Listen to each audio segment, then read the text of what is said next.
How many games will the Cleveland Browns with Deshaun Watson win in 2022? What's going on, dog pound? It's Mitch here of TheBottomLineView, here to predict every single game, the toughest of matchups, the easiest of matchups on your schedule for the 2022 Cleveland Browns season, giving you my thoughts, my analysis for each matchup, and giving you the record prediction for the Cleveland Browns this season. If that sounds good, don't forget to spike the like button and subscribe to the channel for more BLV record predictions for the rest of the AFC North, the rest of the AFC, and the rest of the NFL. Also, get in the comment section and let me know how you think the Browns will do in their very first season with Deshaun Watson at quarterback. Let me know the toughest game, the easiest game, and their record at the end of the day. Let's pick some games.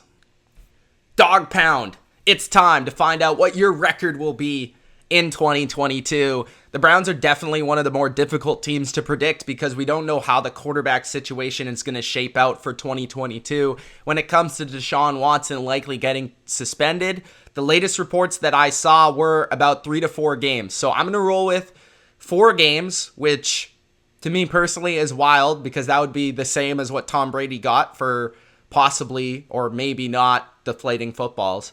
But regardless, that's what I'm going to roll with is the Cleveland Browns missing Deshaun for 4 games and him coming back in week 5 and then kind of working off the rust from week 5 on and hopefully hitting your stride near the end of the season with enough wins to make the playoffs and hopefully make a run in the playoffs. So the Browns are definitely a talented team. It's a matter of getting that quarterback on the field and everything building in terms of their rapport and in terms of team chemistry. So let's go. Week 1, this one's tough for me with Jacoby Brissett at quarterback. Games on the road. Sam Darnold's expected to start for Carolina this season. I think the Panthers are a pretty talented roster on both sides of the ball. They've got a really good pass rush. They've got a solid secondary, a lot of playmakers from DJ Moore to Christian McCaffrey, of course, who's going to be healthy for the first week of the season. I think the Panthers could beat you guys without your starting quarterback at home. So I'm going to go with the Panthers, although that one's a flip of the coin, really. I could see the Browns having success through the running game, Jacoby kind of managing the game. And then if you can make enough plays on defense to force some turnovers from Sam, then I think you can win. But, it's a back and forth. I wouldn't blame you either way. Week 2, I'm also going to say that you drop it to the Jets. So I think you're going to start off a little slow. I think with Jacoby Brissett, I've seen in recent seasons, he's just not a starting quarterback or even really a premier backup. He loses a lot of these games that he probably should win, and he just doesn't make a ton of plays for you. So you're going to have to rely on other aspects of your team.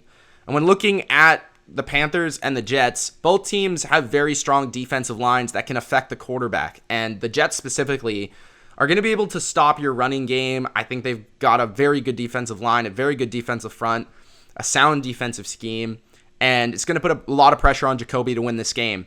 And I just don't know if he's able to do that. I think Zach Wilson will be able to make enough plays in this game as a young up-and-coming quarterback to win that game. Now, then you also play the Pittsburgh Steelers on a Thursday night.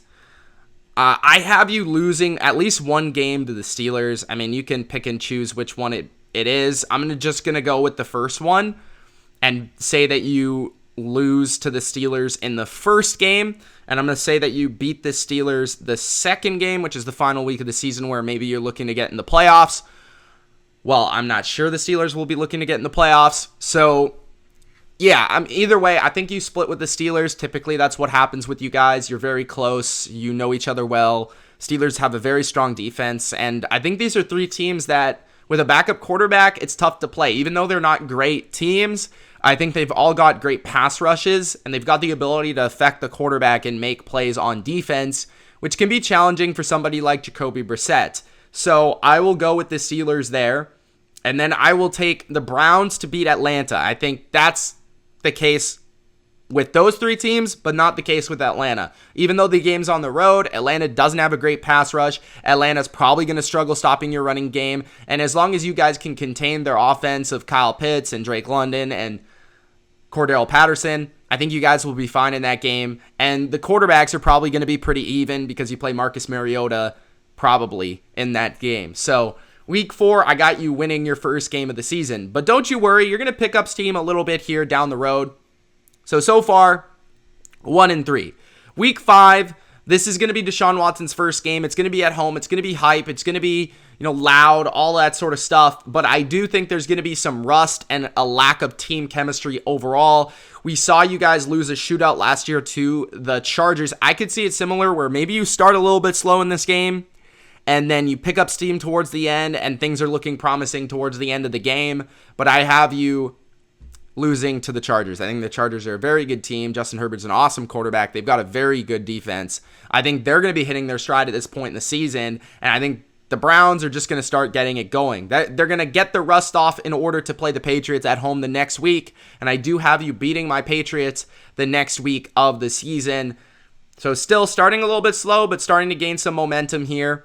You play the Baltimore Ravens on the road, another tough game. Typically, you guys split with the Ravens. I could see it going either way. You could beat them at home. You could lose to them on the road, whatever. So I've got the Ravens beating you one game and you guys beating the Ravens the other game. I think Lamar Jackson and Deshaun Watson are about to have some couple very exciting games back and forth. Great contests where the quarterbacks are just making plays all over the field, running the ball, passing the ball, and just being magicians as they are. But Baltimore is a good team as well. And they're one of those teams that it's going to be a one-score game either way. So I have you beating the Patriots. I think you redeem your loss, or it was an embarrassing loss last year. And from my perspective, it was fantastic to watch. But the Browns should be able to, with Nick Chubb, hopefully in the lineup. He didn't play last year in that game. Get a little bit more of a ground game going. And Deshaun just has this thing where he plays well against the Patriots. And I think he does for that game. And that gets you guys going. So week 8, you play the Bengals, which could be a turning point in your season. If you lose this game, it's really going to hurt you at entering the bye. But if you win this game, it's on Monday Night Football. It's at home. It's huge. I think the fans are really pumped for this one. I think Deshaun has a great game. I think the Browns, Amari Cooper maybe has a big game as well. And the Browns take that one against a rival, the Battle of Ohio there on Monday Night Football. Should be a very exciting, high-scoring football game on Monday Night Football. So then you go through that really difficult stretch of the Chargers, Patriots, Ravens, and Bengals. You head into the bye week, and then you play the Miami Dolphins. I've got you guys beating the Dolphins in Miami. After the bye week, you're rested, you're ready to go, you've got a good game plan. I think you run the ball well here with Kevin Stefanski's scheme, and you do a good job of getting to Tua and rattling Tua a little bit in order to win that game on the road. And then you play the Buffalo Bills, which is one of the tougher teams on your schedule in Buffalo, but I actually have the Browns winning that game. So a little bit of a win streak here.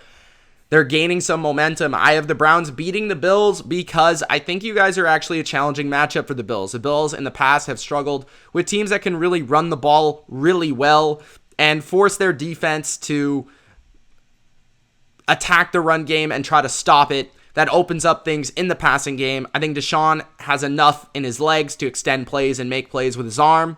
And I feel that the defense for the Browns can slow down a little bit the passing attack of Josh Allen. They've got a fast secondary in the back end. They've got some good pass rushers and some good athletes up front to track down Josh Allen in space. So I think Cleveland matches up pretty well with what Buffalo can offer. So I'm going to go with Cleveland with the upset in Buffalo. So now things are starting to turn around, but you have to face Tom Brady. And even though it's in your building, I think the Bucs are a very good team that match up well with you guys. So you go from a team riding a high, beating the Bills, maybe the best team in the AFC, to coming back home and losing to Tom Brady and the Bucs. And the reason is because you guys are so centered on play action and running game through Stefanski's scheme. The Bucs are very good at facing those teams because they're very good at slowing down the ground game. You have to attack them through the air first, and I just don't know if you guys with your weaponry is going to truly be able to do that to a team like Tampa Bay. On the flip side, the Bucs can do a little bit of everything, and they can beat you in every which way on offense. So they'll find a way to move the football with Tom Brady. So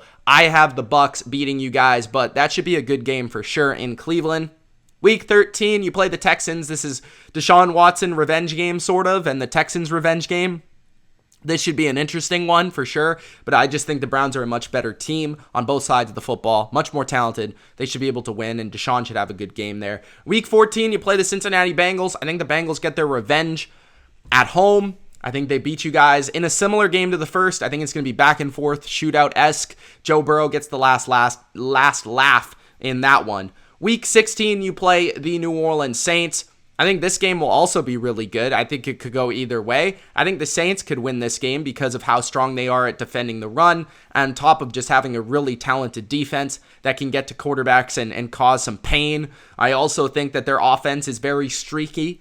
So it's ultimately going to come down to what Jameis Winston can do in this one. So I kind of feel like I'm just going to go with Deshaun Watson at the end of the day here. At home on a Saturday, it's a marquee matchup. So I'm going to go with Cleveland, although I could see the Saints winning because they are a pretty good team and they match up with your strengths.